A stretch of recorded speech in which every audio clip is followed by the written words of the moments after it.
Hormuz প্রণালীতে এখনো আটকে রয়েছে ভারতের ৩৮টি জাহাজ এবং সেখানে প্রায় ১,০০০-এরও বেশি নাবিকরা রয়েছেন।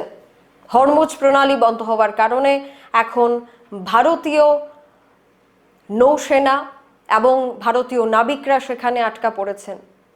ইতিমধ্যে আবার ভারত মহাসাগরে শ্রীলঙ্কা উপকূলবর্তী এলাকায় ভারতের মধ্যে থাকা বা ভারতের সীমান্তের মধ্যে ভারত মহাসাগরের মধ্যে থাকা ইরানিয়ান জাহাজকে ধ্বংস করে দিয়েছে এক অন্য দেশের সৈনিকরা।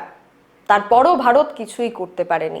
ভারতের পক্ষ থেকে কোনো প্রতিক্রিয়া এখনো পর্যন্ত আসেনি। আর তারই জেরে প্রশ্ন উঠছে, তাহলে কি আমেরিকা যা বলবে এবং যা করবে তাকে চোখ বন্ধ করে ভারত সমর্থন করবে? হরমুজ প্রণালী অবরুদ্ধ করেছে ইরান, আর তার জেরে এবার বিপাকে ভারতীয় জাহাজ। মধ্যপ্রাচ্যে উত্তেজনা বৃদ্ধির জেরে পারস্য উপসাগরে আটকে পড়েছে ৩৮টি ভারতীয় জাহাজ। এই জাহাজগুলিতে প্রায় ১,১০০ জন নাবিক রয়েছেন। ওদিকে ইতিমধ্যেই ওমান উপকূলের কাছে বিদেশি পতাকাবাহী জাহাজে ইরানের হামলার ঘটনায় ৩ জন ভারতীয় নাবিক নিহত হয়েছেন।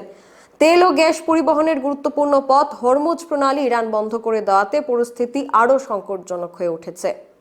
Bureau report, social Bangla. এখনকার মতো সংবাদ এখানেই শেষ করছি। পরবর্তী আপডেটস পেতে চোখ রাখুন সোশ্যাল বাংলার পর্দায়। নমস্কার।